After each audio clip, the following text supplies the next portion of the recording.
Minishoot Adventures is an open-world shooter that combines the best elements of classic Zelda and Galaga-style games.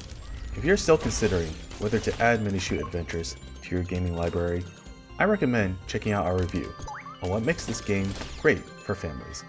Otherwise, in this video, I'll go over 10 beginner tips to help you complete your first playthrough. Welcome to Buddy Up Gaming.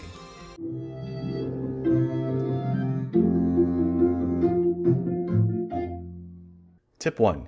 Utilize accessibility options for tougher segments. Minishoot Adventures' difficulty curve is well balanced, gradually easing players into tougher segments of the overworld. Even then, you might occasionally run into an arena fight or boss battle that becomes too frustrating to overcome. When that happens, don't be afraid to tap into the game's robust accessibility settings. There are a ton of options designed to help with struggles that are common in the shooter genre. If you're having trouble aiming while dodging enemy fire, try switching the aiming mode to assisted or automatic so you can focus more on your movement. If there are simply too many objects on screen at once, reduce the game speed to give yourself more time to process what's happening and react appropriately. And if all else fails, you can always turn on invincibility for particularly annoying segments. Tip 2. Experiment with different builds. The points you spend on upgrades can be fully refunded at any time, giving you a ton of flexibility when building out your combat profile. For example, early on, you might find it easy to dodge enemy bullets and choose to spend more points increasing your damage output. But later, once the game introduces newer enemy types, you may decide you need more weapon range to safely deal damage without taking hits. If that happens, you can simply downgrade your damage output and reallocate those points into range instead. And if you later discover a way to comfortably handle those enemies up close, you can always undo those changes and shift back toward damage again. Tip 3. Don't hoard upgrade points. Along those same lines, you'll soon notice that upgrades in the same category become progressively more expensive. That means you'll need more and more time to earn the points required for the next upgrade. Since unspent points don't provide any benefits, it's usually better to spend them on cheaper upgrades while you save up for the expensive one you actually want. Because upgrade points can be redistributed freely, you can simply undo those temporary upgrades once you've finally earned enough points. Tip 4. Maximize boost outside combat. One upgrade pattern you should regularly take advantage of is maximizing movement and boost speed. Once you've cleared the first dungeon, you'll be traveling long distances to reach every explorable area. Using this setup significantly reduces the amount of time you spend in transit, and you'll only need to reallocate those points if you end up in combat. This pattern is also extremely useful when you discover spirit races, since you'll need every speed advantage you can get to win those challenges. Speaking of exploration, you can always open the map to see where the next dungeon is. Beelining toward the dungeon is typically a good way to discover new regions of the overworld. Actually entering the dungeon will usually take some work, but once you finally arrive, resist the temptation to jump straight in. Instead, spend some time exploring the surrounding area for collectibles and red coins. Even a few additional upgrades can dramatically reduce the difficulty of the dungeon itself. Tip 5. Save red coins for the Restoration Enhancer. Red coins are your primary currency for purchasing items and upgrading your gun. In general, I tend to save them for gun upgrades since those provide a major improvement to your combat effectiveness. However, once you're on your way to the second dungeon, you should save up 12 coins for the Restoration Enhancer. This component reduces the number of crystals needed to receive upgrade points, which makes it incredibly valuable for building up your protagonist's capabilities. You can find the Restoration Enhancer on your way toward the second dungeon by diverting south of the village into the woods. Use the boost ability to launch across 2 gaps, then destroy the enemies surrounding this tree to unlock the shop. And once you've completed your purchase, make sure to destroy the bush behind the vendor to access a spirit race. Tip 6. Use the super shot to boost your DPS. The super shot is acquired in the second dungeon and is initially presented as an alternate fire mode that can light pyres and clear certain obstacles, opening up previously inaccessible areas of the overworld. But the Super Shot is also an incredibly potent source of damage.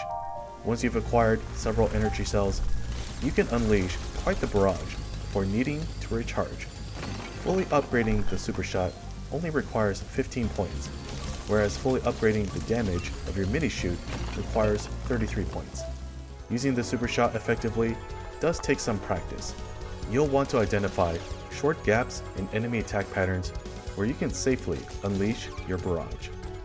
Once your energy is depleted, switch your focus back toward evasion while squeezing in regular shots wherever possible. Ideally, your energy will be fully recharged by the time the next opening appears. Tip 7. Use the power of spirits for free damage.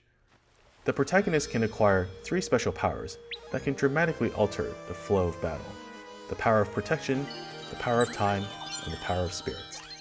Of the 3, the power of spirits is actually the easiest to use. Activating this ability sends out 1 or 2 spirits that automatically deal damage to your target. I usually activate it at the start of a long battle or save it for the most difficult phases of a boss fight. There's nothing special you need to do once it's activated. The spirits will simply attack on their own. Tip 8. Use the powers of protection and time to escape tight situations. The other 2 powers require a bit more finesse to use effectively. In general, they're designed to help you escape situations where there isn't much room to maneuver or safely deal damage. The power of protection is the first ability you'll acquire. It clears enemy bullets from the screen and can also stun certain enemies. It's an excellent panic button when things start to feel overwhelming. That said, you shouldn't become too reliant on it. The power of protection doesn't recharge quickly, so in the long run, you're much better off learning enemy bullet patterns and finding safe openings naturally. It's best saved for when you confront new attack patterns or moments when you've been cornered into an especially difficult position. The power of time is the second ability you'll unlock, and it slows down enemies and their attacks for a short period. This ability is fantastic when you're caught out of position. Boss fights often feature bullet patterns that encourage specific movement paths, and slowing time can help you reposition once you understand where you're supposed to go.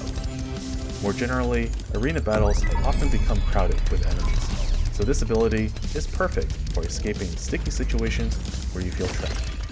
Tip 9. Prioritize spirit races. Once you acquire the ability to surf on water, you'll be able to fully explore the entire overworld map. At that point, you should prioritize finding all of the spirit races. Winning every race grants access to a tower at the very south of the map. Travel down the long corridor inside to acquire the Spirit Dash, an upgrade that allows the protagonist to dodge directly through enemy bullets. Being able to dodge through bullets dramatically improves your survivability, and eventually becomes essential for solving specific late-game exploration puzzles. Tip 10. Use the compass for backtracking. Completing the 3rd dungeon, where you acquire the surf ability, is also a great time to purchase the compass from the village vendor. This component tells you whether you've fully explored each region you've discovered on the map. You'll quickly discover that many areas remain incomplete because you previously lacked the abilities needed to collect every pickup. Those regions become excellent places to revisit once you've unlocked new exploration abilities. Dungeons are also designed to be fully explorable with your current ability set. So if a completed dungeon doesn't show a checkmark, that's a good sign you missed something important and should head back for another look. Minishoot Adventures does a fantastic job of blending exploration, progression, and fast-paced combat into a game that feels approachable while still offering plenty of challenge. The accessibility options make it welcoming for newcomers, while the flexibility of its upgrade system and exploration mechanics give experienced players plenty to experiment with. Hopefully these tips help smooth out your first playthrough and make some of the tougher moments a little easier to overcome. And if you've discovered any beginner tips of your own, feel free to share them in the comments below. Thanks for watching. If you enjoyed this video, please leave a like and subscribe to Buddy Up Gaming for more family-friendly reviews, guides, and other gaming content. Take care out there.